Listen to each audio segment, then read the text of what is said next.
नमस्कार, स्वागत है आप सभी का डीडी न्यूज के इस खास बुलेटिन एक्सप्रेस न्यूज में, जहां हम आपके लिए लेकर आते हैं राजनीति, मनोरंजन, देश, दुनिया, खेल और व्यापार जगत की सभी बड़ी खबरों को एक्सप्रेस यानी फटाफट अंदाज में। मैं हूं शहला निगार। आइए देखते हैं खबरों को विस्तार से।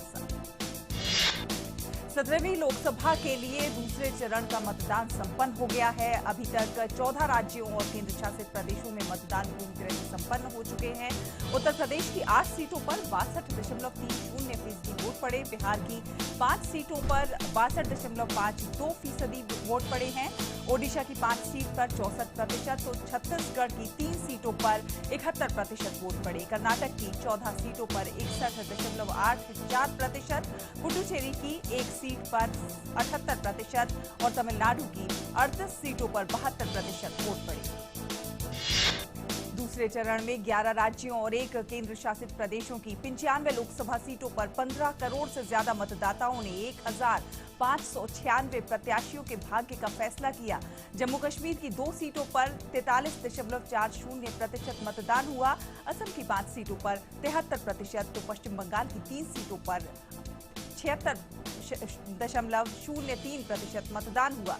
मणिपुर की 1 सीट पर 74.30% वोट पड़े। महाराष्ट्र की 10 सीटों पर 62% मतदान हुआ।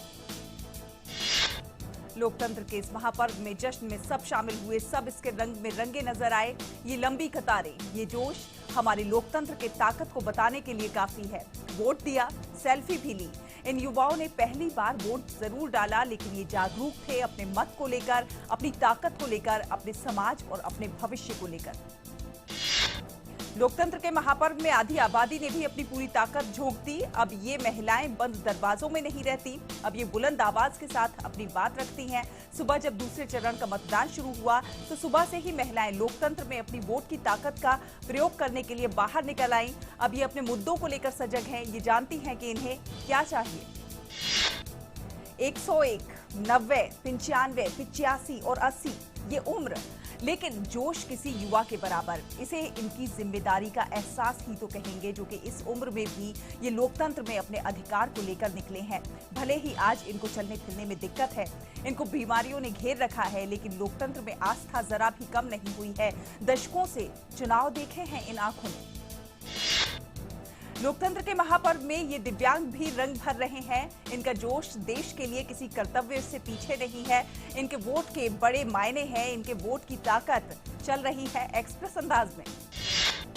और इसी के साथ लोकतंत्र के महापर्व में दिखी एक और अनोखी तस्वीर। जी हां, किसी के लिए भी शादी से जरूरी आखिर क्या काम होगा, लेकिन सुभाष और प्रिया ने अपनी शादी के दिन मिसाल कायम की। पहले मतदान किया, फिर बाकी काम। मक्कल निधि मय्यम के अध्यक्ष कमल हासन ने अपनी बेटी श्रुति हासन के साथ चेन्नई में वोट डाला। वहीं तमिलनाडु के मुख्यमंत्री के पलानीसामी ने भी अपने मत का प्रयोग किया। तमिलनाडु में भारतीय जनता पार्टी के राज्य इकाई अध्यक्ष तिमिलिसाई सौंदरराजन ने चेन्नई में वोट डाला, तो वहीं डीएमके नेता कनिमोई ने चेन्नई के अल्बरपेट में अपने मत का इस्तेमाल किया। अभिनेता से नेता बने रजनीकांत ने चेन्नई सेंट्रल के स्टेला मैरिस कॉलेज में वोट डाला। साथ ही पूर्व प्रधानमंत्री एच डी देवेगौड़ा ने कर्नाटक के हासन में आज मतदान किया। मणिपुर की राज्यपाल नजमा हेपतुल्ला और मुख्यमंत्री एन बीरेन सिंह ने इम्फाल में आज सुबह वोट डाला। पुडुचेरी के लेफ्टिनेंट गवर्नर किरण बेदी और मुख्यमंत्री वी नारायणसामी ने पुडुचेरी में अपने मताधिकार का इस्तेमाल किया। मथुरा से लोकसभा चुनाव मैदान में उतरी भाजपा प्रत्याशी हेमा मालिनी मतदाताओं का उत्साह बढ़ाती हुई नजर आई। वो मथुरा से निवर्तमान सांसद भी हैं। प्रधानमंत्री नरेंद्र मोदी ने केरल की राजधानी तिरुवनंतपुरम में रैली को संबोधित करते हुए कहा कि पिछले कुछ समय से सारा देश सबरीमला के बारे में बात कर रहा है। उन्होंने कहा कि केरल की एलडीएफ सरकार का सबरीमला पर जो रवैया था, वो इतिहास में किसी भी पार्टी और सरकार के सबसे शर्मनाक रवैयों में याद रखा जाएगा। प्रधानमंत्री नरेंद्र मोदी ने कहा कि यूडीएफ और एलडीएफ एक ही सिक्के के 2 पहलू हैं। नाम में भिन्न, लेकिन भ्रष्टाचार, जातिवाद और सांप्रदायिकता में एक समान। कांग्रेस अध्यक्ष राहुल गांधी ने गुजरात के भुज में जनसभा को संबोधित करते हुए कहा, आपको हर भाषण में हम अपने मन की बात, हमारे दिल में क्या है, ये नहीं बताना चाहते हैं। हम आपके साथ मिलकर इस देश को आगे बढ़ाना चाहते हैं। हम 2 हिंदुस्तान नहीं बनने देंगे। कांग्रेस अध्यक्ष राहुल गांधी ने कहा कि मैं आपकी समझदारी, ज्ञान और विद्वता का सम्मान करता हूं। मैं आपसे कुछ महीने का नहीं बल्कि जिंदगी भर का रिश्ता बनाने आया हूं। प्रधानमंत्री नरेंद्र मोदी ने कर्नाटक के चिकोड़ी में रैली को संबोधित करते हुए कहा कि सबका साथ सबका विकास हमारा मंत्र है और सबको सुरक्षा, सबको सम्मान हमारा प्रण है। ये प्रण तभी मजबूत होगा जब आप कमल के सामने वाला बटन दबाएंगे। आपका एक एक वोट सीधे मोदी के खाते में जाएगा। प्रधानमंत्री नरेंद्र मोदी ने कहा कि कर्नाटक के सीएम ने स्पष्ट रूप से कहा है कि बालाकोट हमले नहीं किए जाने चाहिए क्योंकि ये उनके वोट बैंक पर प्रतिकूल प्रभाव डालता है। कांग्रेस अध्यक्ष राहुल गांधी ने गुजरात के जूनागढ़ में जनसभा को संबोधित करते हुए कहा कि एक तरफ अन्याय है तो दूसरी तरफ न्याय है। यह आपको तय करना है कि आप झूठ सुनोगे या फिर सच पर भरोसा करोगे। कांग्रेस अध्यक्ष राहुल गांधी ने वादा किया कि सरकार में आने के बाद वो राफेल पर जांच कराएंगे। उन्होंने कहा कि गारंटी दे रहा हूं, कोई बचकर नहीं जाएगा। प्रधानमंत्री नरेंद्र मोदी ने कर्नाटक के बागलकोट में रैली को संबोधित करते हुए कहा कि कर्नाटक में बीते 1 साल से यहां नेताओं का जो नाटक चल रहा है वो खत्म होने का नाम नहीं ले रहा है। नाटक भी ऐसा है जिसमें इमोशन है, रिवेंज है और इमोशन तो रुकने का नाम ही नहीं ले रहा। हर हफ्ते में किसी न किसी रैली या फिर प्रेस कॉन्फ्रेंस में इमोशन बहे जा रहा है। प्रधानमंत्री नरेंद्र मोदी ने कहा कि पिछले 5 वर्षों में भारत ने विकास और आत्मविश्वास की जो भी सीढ़ियां चढ़ी हैं, उसके पीछे सिर्फ और सिर्फ आपका आशीर्वाद है। मोदी ने सिर्फ आपके सेवक के नाते, आपके चौकीदार होने के नाते अपना काम किया है। कांग्रेस अध्यक्ष राहुल गांधी ने उत्तर प्रदेश के बदायूं में जनसभा को संबोधित करते हुए कहा कि मोदी सरकार किसानों की समस्याओं, युवाओं की बेरोजगारी की बात नहीं करती। क्या इनकी बात करना देशभक्ति नहीं है? कांग्रेस अध्यक्ष राहुल गांधी ने कहा कि बीएसपी, एसपी, बीजेपी ने यूपी का नुकसान किया। इन सब ने प्रदेश को बर्बाद कर दिया। प्रधानमंत्री नरेंद्र मोदी ने गुजरात के अमरेली में एक चुनावी रैली को संबोधित करते हुए कहा कि उनकी सरकार आतंकवाद को जम्मू कश्मीर के केवल 2.5 जिलों तक सीमित करने में कामयाब रही है और देश के किसी अन्य हिस्से में पिछले 5 साल में कोई बम विस्फोट नहीं हुआ है। बीजेपी मुख्यालय पर प्रवक्ता जीवीएल नरसिम्हा राव और भूपेंद्र यादव साध्वी प्रज्ञा पर प्रेस कॉन्फ्रेंस कर रहे थे। उसी दौरान एक शख्स ने नरसिम्हा राव पर जूता फेंक कर मारा। हालांकि जूता फेंकने वाले शख्स को तुरंत पुलिस ने अरेस्ट कर लिया। मीडिया रिपोर्ट्स के अनुसार आरोपी शख्स कानपुर निवासी शक्ति भार्गव है और वो पेशे से डॉक्टर है।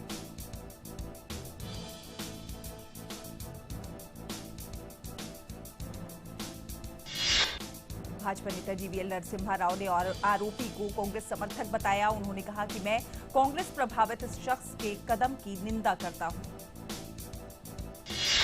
भाजपा अध्यक्ष अमित शाह छत्तीसगढ़ के रायगढ़ में चुनावी रैली के दौरान कांग्रेस अध्यक्ष राहुल गांधी पर जमकर बरसे। उन्होंने कहा, महागठबंधन के साथी कश्मीर में अलग प्रधानमंत्री की बात करते हैं, लेकिन राहुल गांधी इस पर चुप्पी साधे हुए हैं। वो अपना रुख स्पष्ट क्यों नहीं कर रहे हैं? मैं कहना चाहता हूं कि जब तक भाजपा कार्यकर्ताओं के शरीर में जान है, तब तक कश्मीर को कोई भी भारत से अलग नहीं कर सकता है। तो इसी के साथ बुलेटिन में वक्त एक छोटे से ब्रेक का हुआ है। जल्द हाजिर होते हैं।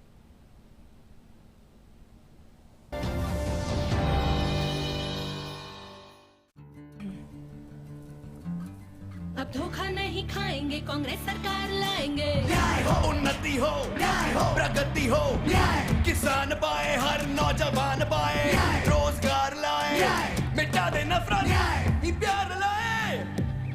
अन्याय मिटाने के लिए उठा मैं एक तूफान हूँ। मैं ही तो हिंदुस्तान हूँ, अब होगा न्याय। मैं ही तो हिंदुस्तान हूँ, अब होगा न्याय।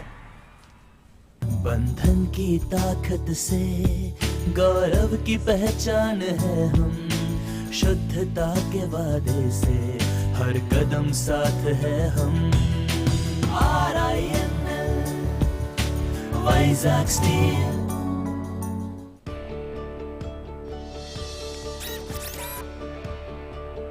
आपकी यात्रा के दौरान आपकी कार का इंजन जूझता है गर्मी से, स्लज से और घिसाव से। हराइए गर्मी को, स्लज को और घिसाव को सुरक्षा की ढाल से। Servo Futura G+ synthetic engine oil, आपके कार इंजन की सुरक्षा ढाल, जो दे ईंधन में 2% की बचत भी। Servo Futura G+ Indian oil की पेशकश। के बाद एक बार फिर डीडी न्यूज में स्वागत है आप सभी का। रुक करते हैं कुछ अन्य खबरों का। भाजपा अध्यक्ष अमित शाह ने छत्तीसगढ़ के बिलासपुर में चुनावी रैली में राज्य सरकार को आड़े हाथों लेते हुए कहा कि छत्तीसगढ़ ने 4 महीने में ही 10,000 करोड़ रुपए का कर्ज बढ़ा लिया है। कांग्रेस ने बेरोजगारी भत्ता देने का वादा किया था, वो आज तक नहीं मिला। किसानों को धान का पेमेंट नहीं मिला। कर्मचारियों को तनख्वाह देने के लिए लाले पड़े हुए हैं। उत्तर प्रदेश के सुल्तानपुर सीट से मेनका गांधी ने अपना नामांकन दाखिल कर दिया। भाजपा नेता इससे पहले पीलीभीत से लोकसभा क्षेत्र से निर्वाचित हुई थी। पार्टी पर्चा दाखिल करने से पहले मेनका गांधी ने शहर में रोड शो किया। मेनका गांधी का रोड शो शास्त्री नगर स्थित आवास से शुरू हुआ था। शहर का भ्रमण करते हुए कलेक्ट्रेट पहुंचा। लोगों ने उनका जोरदार स्वागत किया। एसपी अध्यक्ष अखिलेश यादव ने आजमगढ़ लोकसभा सीट से दाखिल किया अपना नामांकन। यहां से मुलायम सिंह यादव भी कई बार सांसद रह चुके हैं। आजमगढ़ लोकसभा सीट से अखिलेश यादव का सीधा मुकाबला बीजेपी प्रत्याशी और भोजपुरी फिल्मों के सुपरस्टार दिनेश लाल यादव निरहुआ से होगा। अखिलेश यादव ने आजमगढ़ में एक चुनावी जनसभा को संबोधित करते हुए कहा कि नेताजी और हमारे लिए अगर इटावा एक घर है तो दूसरा घर आजमगढ़ है। जब मुझे राजनीति समझ नहीं आती थी तब भी मैं आजमगढ़ आने का मुझे मौका मिला। आपका स्नेह, प्रेम और लगाव ही हमें खींचकर आजमगढ़ लाया।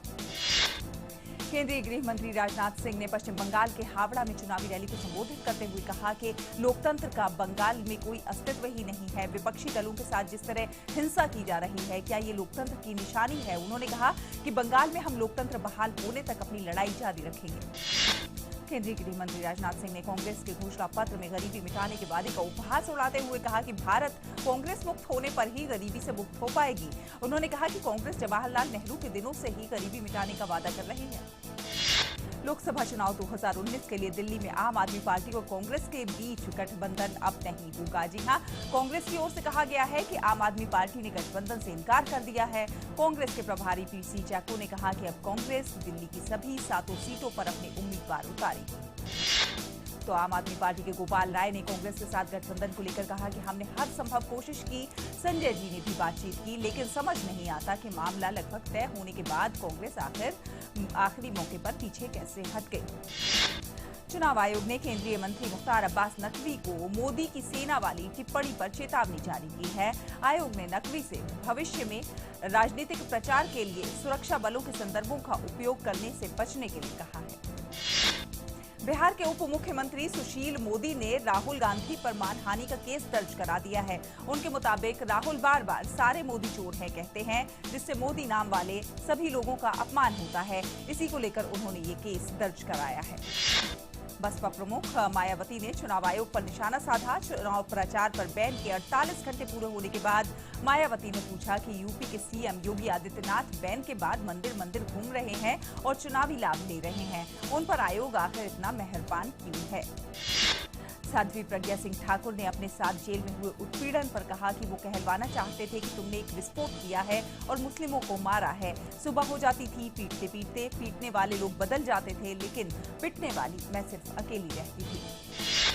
तहसीन पूनावाला ने भोपाल से भाजपा उम्मीदवार प्रज्ञा सिंह ठाकुर के खिलाफ चुनाव आयोग में शिकायत दर्ज कराई है। उन्होंने कहा है कि प्रज्ञा सिंह ठाकुर आतंक की आरोपी हैं, इसलिए उनके साथ उनके चुनाव लड़ने पर रोक लगाई जाए।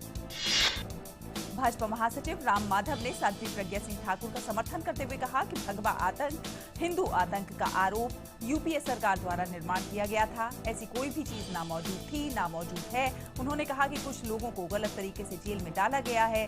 कोई भी हमारे ऊपर आरोप लगाने वाले उम्मीदवार की संवैधानिक वैधता पर सवाल नहीं उठा सकता। समाजवादी पार्टी के अध्यक्ष अखिलेश यादव की पत्नी डिंपल यादव ने भारतीय जनता पार्टी की नेता जया प्रदा पर आजम खान के दिए गए बयान का बचाव किया है। कन्नौज से सपा की प्रत्याशी डिंपल यादव ने रामपुर से पार्टी के उम्मीदवार आजम खान के विवादित बयान को एक छोटी सी बात बताया है। भाजपा प्रत्याशी जया प्रदा ने सपा की प्रत्याशी डिंपल यादव पर पलटवार करते हुए कहा कि आजम खान मामले में सपा सांसद डिंपल यादव को छोड़कर सारी महिलाएं उनके साथ हैं।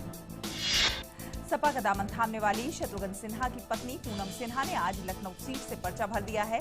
वो आगामी आम चुनाव में गृह मंत्री राजनाथ सिंह के सामने चुनाव लड़ेंगी। लखनऊ में नामांकन करने के बाद पूनम सिन्हा ने रोड शो किया और इस रोड शो में डिंपल यादव के अलावा शत्रुघ्न सिन्हा भी शामिल रही।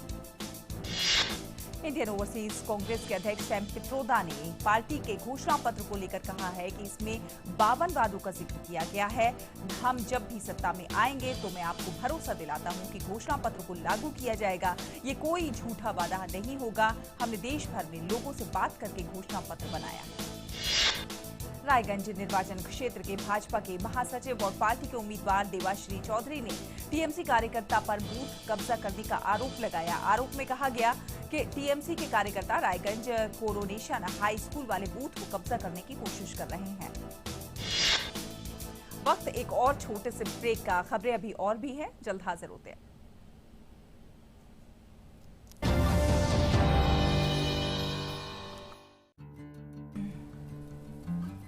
अब धोखा नहीं खाएंगे, कांग्रेस सरकार लाएंगे। न्याय हो, उन्नति हो, न्याय हो, प्रगति हो, न्याय, किसान पाए, हर नौजवान पाए, रोजगार लाए, मिटा दे नफरत, न्याय, प्यार लाए। अन्याय मिटाने के लिए उठा मैं एक तूफान हूँ। मैं ही तो हिंदुस्तान हूँ, अब होगा न्याय। मैं ही तो हिंदुस्तान हूँ, अब होगा न्याय।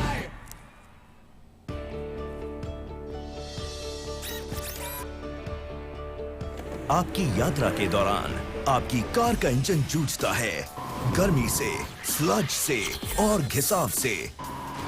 हराइए गर्मी को, स्लज को और घिसाव को सुरक्षा की ढाल से। Servo Futura G+ synthetic engine oil, आपके कार इंजन की सुरक्षा ढाल, जो दे ईंधन में 2% की बचत भी। Servo Futura G+, Indian oil की पेशकश। के बाद एक बार फिर स्वागत है आप सभी का डीडी न्यूज में। और अब आगे बढ़ते हैं खबरों में। दिल्ली की पटियाला हाउस कोर्ट में जोगिंदर तुली नाम के व्यक्ति ने कांग्रेस अध्यक्ष राहुल गांधी के खिलाफ शिकायत दर्ज कराई है। पीएम नरेंद्र मोदी के खिलाफ अपमानजनक टिप्पणी का आरोप है। पश्चिम बंगाल में पुरुलिया में भारतीय जनता पार्टी के युवा मोर्चा के सदस्य शिशुपाल का संदिग्ध परिस्थितियों में शव मिलने से हड़कंप मच गया। सुबह उनका शव पेड़ से लटकता हुआ मिला। पुलिस ने केस दर्ज कर कार्रवाई शुरू कर दी। नेशनल कॉन्फ्रेंस पार्टी के नेता उमर अब्दुल्ला ने साध्वी प्रज्ञा पर निशाना साधते हुए कहा कि जिस पर आतंकवाद के आरोप हैं और स्वास्थ्य कारणों का हवाला देकर जमानत पर हैं, लेकिन इस गर्मी की तपिश में चुनाव लड़ने के लिए फिट हैं। पश्चिमी दिल्ली से आम आदमी प्रत्याशी बलबीर सिंह जाखड़ ने आज लोकसभा चुनावों के लिए अपना नामांकन दाखिल किया। छत्तीसगढ़ के दंतेवाड़ा में नक्सलियों के साथ मुठभेड़ में सुरक्षा बलों ने 2 नक्सलियों को ढेर कर दिया। कोलकाता के पूर्व पुलिस आयुक्त राजीव कुमार ने उच्चतम न्यायालय में आरोप लगाया है कि सीबीआई के पूर्व अंतरिम निदेशक एम नागेश्वर राव के दुर्भावनापूर्ण इरादे और हितों के टकराव को लेकर जांच एजेंसी ने उन्हें निशाना बनाया। इलाहाबाद उच्च न्यायालय ने इलाहाबाद विश्वविद्यालय के बारे में गंभीर टिप्पणी करते हुए कहा है कि इस विश्वविद्यालय का परिसर और छात्रावास अपराधियों के लिए पनाहगाह बन गए हैं। पीठ ने हाल ही में विश्वविद्यालय के पीसीबी छात्रावास में हुई एक युवक की नृशंस हत्या पर स्वतः संज्ञान लेते हुए ये टिप्पणी की। दिल्ली की एक अदालत ने अगुस्ता वेस्टलैंड बीबीआई के हेलीकॉप्टर घोटाले मामले में गिरफ्तार कथित बिचौलिए क्रिश्चियन मिशेल की जमानत याचिका पर फैसला सुरक्षित किया। टाटा सन्स के पूर्व चेयरमैन रतन टाटा ने बंबई उच्च न्यायालय में कहा है कि उद्योगपति दुस्ली वाडिया की ओर से उनके और समूह के अन्य निदेशकों के खिलाफ दायर मानहानि मामला कारोबारी विवाद का नतीजा है। कारोबार की समाप्ति पर बीएसई सेंसेक्स 135 अंक गिरकर 39,140.28 अंक पर बंद हुआ, तो वहीं एनएसई का निफ्टी भी 34.35 अंक यानी कि 0.29% गिरकर 11,752.80 अंक पर बंद हुआ। एयर इंडिया के चेयरमैन ने भारतीय स्टेट बैंक प्रमुख को पत्र लिखकर जेट एयरवेज के 5 खड़े किए गए विमानों के परिचालन में रुचि दिखाई है। नागर विमानन महानिदेशालय डीजीसीए ने बृहस्पतिवार को नकदी संकट से जूझ रही निजी क्षेत्र की एयरलाइन जेट एयरवेज को ठोस और विश्वसनीय पुनरुद्धार योजना पेश करने को कहा।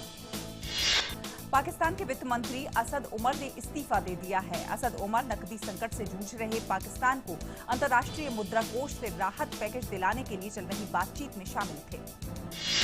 पाकिस्तान के प्रधानमंत्री इमरान खान अगले हफ्ते बेल्ट एंड रोड फोरम की दूसरी बैठक में शामिल होने चीन जा रहे हैं, जहां वो चीन के शीर्ष नेतृत्व के साथ द्विपक्षीय वार्ता करेंगे।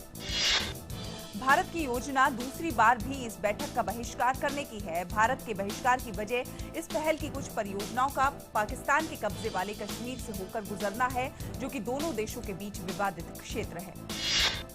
इंडोनेशिया में राष्ट्रपति चुनाव के आए शुरुआती नतीजों के मुताबिक मौजूदा राष्ट्रपति जोको विडोडो जीत दर्ज कर रहे हैं। उत्तर कोरिया ने अमेरिका के साथ रुकी हुई परमाणु वार्ता से अमेरिकी विदेश मंत्री माइक पोम्पियो को हटाने की मांग की है। उत्तर कोरिया के विदेश मंत्रालय ने कहा है कि हमारे संवाद समकक्ष के तौर पर पोम्पियो को नहीं बल्कि किसी अन्य व्यक्ति को शामिल किया जाए जो हमसे संवाद करने में अधिक सावधान और परिपक्व हो। ताइवान के पूर्वी हिस्से में आज दोपहर 6.1 तीव्रता का शक्तिशाली भूकंप आया। भूकंप में किसी बड़े नुकसान या फिर किसी के घायल होने की कोई खबर नहीं। भ्रष्टाचार के एक मामले में गिरफ्तारी के डर से पेरू के पूर्व राष्ट्रपति एलन गार्सिया ने खुद को गोली मार दी। उन्हें अस्पताल ले जाया गया जहां उनकी मौत हो गई। यहाँ रुकेंगे एक और छोटे से ब्रेक के लिए। आप देखते रहिए डीडी न्यूज।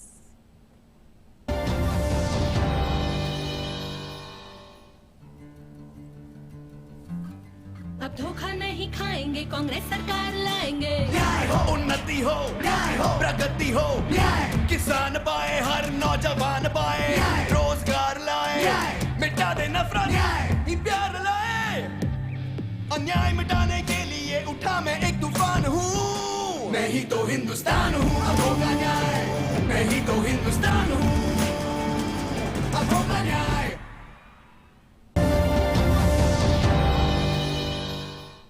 ब्रेक के बाद एक बार फिर डीडी न्यूज में स्वागत है आप सभी का। रुख करते हैं कुछ अन्य खबरों का। ब्राजील की कंपनी ओडेब्रेच्ट को ठेका देने में हुए भ्रष्टाचार के मामले में पुलिस ने उन्हें गिरफ्तार करने वाली थी। पेरू के स्वास्थ्य मंत्रालय ने बताया कि गार्सिया ने सिर में गोली मार दी थी। कांगो के पूर्वी हिस्से में किवू झील में नाव के डूबने के बाद से 150 लोग लापता है। मोटर चालित नाव वाणिज्यिक केंद्र गोमा की ओर जा रही थी जब सोमवार शाम ये डूब गई। मिस्र के संविधान में प्रस्तावित बदलाव के लिए शनिवार से देश भर में 3 दिनों तक जनमत संग्रह होगा। राष्ट्रीय निर्वाचन प्राधिकरण ने बताया कि देश के मतदाता शनिवार से सोमवार तक मतदान कर पाएंगे, जबकि मिस्र के प्रवासी समुदाय के लोग शुक्रवार से रविवार तक अपना वोट डालेंगे। पुर्तगाल के मदीरा द्वीप पर एक बस के दुर्घटनाग्रस्त हो जाने के कारण जर्मनी के 29 पर्यटकों की मौत हो गई है। मद्रास उच्च न्यायालय ने कहा है कि ये निराशाजनक है कि राज्य सरकारें केवल क्रिकेटरों को प्रोत्साहित करने में रुचि लेती हैं और अन्य खेलों की उपेक्षा की जाती है। याचिका में खासकर Asia Pacific special Olympics games में इंटेलेक्चुअली डिसेबल्ड खिलाड़ियों में से ओलंपिक खेलों में हिस्सा लेने वाले खिलाड़ियों की तरह बर्ताव करने और उन्हें सभी सुविधाएं देने का निर्देश देने की मांग की गई थी। आईपीएल में आज का मुकाबला दिल्ली कैपिटल्स और मुंबई इंडियंस के बीच हो रहा है। मुंबई इंडियंस ने पहले बल्लेबाजी करते हुए 20 ओवर में 5 विकेट पर के नुकसान पर 168 रन बना लिए हैं। सनराइजर्स हैदराबाद ने इंडियन प्रीमियर लीग के मैच में कल चेन्नई सुपर किंग्स को 6 विकेट से हरा दिया। पूर्व चैंपियन हैदराबाद की 8 मैचों में ही चौथी जीत। वहीं पीठ के दर्द के कारण चेन्नई सुपर किंग्स के कप्तान महेंद्र सिंह धोनी को इस मुकाबले में आराम दिया गया है। 8 में से 7 मैच हारकर विराट कोहली की रॉयल चैलेंजर्स को आईपीएल में बने रहने के लिए शुक्रवार को कोलकाता नाइट राइडर्स को हर हालत में हराना होगा। शीर्ष रैंकिंग वाली इंग्लैंड और भारत की टीमें भले ही विश्व कप की प्रबल दावेदार मानी जा रही हों, लेकिन दक्षिण अफ्रीका के अनुभवी तेज गेंदबाज डेल स्टेन ने कहा है कि विश्व कप में रैंकिंग मायने नहीं रखती है। कार्यवाहक कप्तान सुरेश रैना ने कहा कि कप्तान महेंद्र सिंह धोनी अगला मैच खेल सकते हैं। धोनी कमर दर्द की वजह से पिछला मैच नहीं खेल पाए थे और उनकी जगह रैना ने कप्तानी की थी। Bajrang Punia United World Wrestling की जारी ताजा रैंकिंग में एक बार फिर से अपने 65 किलोग्राम भार वर्ग में दुनिया के नंबर 1 पहलवान बन गए हैं। लिवरपूल ने एफसी पोर्टो पर 4-1 से जीत दर्ज करते हुए चैंपियंस लीग के सेमीफाइनल में स्थान बना लिया है। लिवरपूल ने 6-1 के एग्रीगेट से सेमीफाइनल में अपना स्थान सुनिश्चित किया, जहां अब उनका सामना बार्सिलोना के साथ होगा। इतिहाद स्टेडियम में मैनचेस्टर सिटी और टॉटनहैम हॉटस्पर्स के बीच खेले गए क्वार्टर फाइनल के दूसरे लेग में मैनचेस्टर सिटी ने 4-3 से जीत दर्ज की। अभिनेता सलमान खान ने फिल्म भारत का एक नया पोस्टर शेयर किया है। पोस्टर में सलमान खान नेवी की ड्रेस में नजर आ रहे हैं। फिल्म को अली अब्बास जफर ने निर्देशित किया है। बॉक्स ऑफिस पर फिल्म कलंक रिलीज के पहले दिन 21.60 करोड़ की कमाई करके इस साल की सबसे बड़ी ओपनिंग देने वाली फिल्म बन चुकी है। फिल्म पीएम नरेंद्र मोदी की रिलीज पर कोर्ट में चुनाव आयोग के जवाब से पहले अभिनेता विवेक ओबेरॉय ने चुनाव आयोग से मुलाकात की। अभिनेत्री विद्या बालन के पति सिद्धार्थ रॉय कपूर फिल्म ये बैलेट का निर्देशन करेंगे। फिल्म को नेटफ्लिक्स पर रिलीज किया जाएगा। अभिनेता Imran Hashmi Malayalam supernatural thriller film Ezra के हिंदी रीमेक में नजर आएंगे। फिल्म का निर्देशन जे कृष्णन करेंगे। अभिनेता बॉबी देओल शाहरुख खान की production company Red Chilli Entertainment के साथ डिजिटल दुनिया में कदम रखने जा रहे हैं। अभिनेता सिद्धार्थ मल्होत्रा ने फिल्म शेर शाह की शूटिंग शुरू कर दी है। फिल्म में सिद्धार्थ मल्होत्रा कैप्टन विक्रम बत्रा का किरदार निभा रहे हैं। अभिनेत्री Neetu Chandra short film the worst day से हॉलीवुड में कदम रखने जा रही हैं। फिल्म का लेखन और डायरेक्शन बुल्गारिया के फिल्मकार स्टानिस्लावा आईवी कर रहे हैं। अभिनेता रजनीकांत की फिल्म दरबार में बॉलीवुड अभिनेता प्रतीक बब्बर की एंट्री हो गई है। प्रतीक इस फिल्म में एक नेगेटिव रोल प्ले करते हुए नजर आएंगे। तेलुगु अभिनेत्रियां अनुषा रेड्डी और भार्गवी की सड़क हादसे में मौत हो गई। अभिनेत्रियां टीवी शो की शूटिंग करके हैदराबाद लौट रही थी। फिल्म निर्देशक संजय लीला भंसाली अपनी अगली फिल्म इंशाअल्लाह की शूटिंग हरिद्वार और बनारस में करेंगे। फिल्म में सलमान खान और आलिया भट्ट अहम भूमिकाओं में। अभिनेता टाइगर श्रॉफ की film student of the year 2 का पहला गाना रिलीज हो गया। फिल्म एवेंजर्स एंड गेम का क्लाइमैक्स ऑनलाइन लीक होने के बाद फिल्म के निर्देशक रूसो ब्रदर्स ने दर्शकों को खुला खत लिखकर फिल्म की सीक्रेसी बरतने की अपील की है। फिल्म सांड की आंख की शूटिंग के दौरान प्रोस्थेटिक के कारण अभिनेत्री भूमि पेडनेकर का चेहरा जल गया है। और दर्शकों, खबरों की दुनिया से जुड़े रहने के लिए अब डीडी न्यूज की खबरें और अपडेट्स जो है वो ट्विटर पर भी और यूट्यूब पर भी उपलब्ध है। आप इन्हें फॉलो भी कर सकते हैं, आप इनको सब्सक्राइब भी कर सकते हैं। हमारा यूट्यूब चैनल है @DDNewsOfficial और हमारा ट्विटर हैंडल है @DDNewsHindi। तो इसी के साथ एक्सप्रेस न्यूज में फिलहाल इतना ही, लेकिन डीडी न्यूज पर खबरों का सिलसिला लगातार जारी है। आप देखते रहिए डीडी न्यूज। नमस्कार।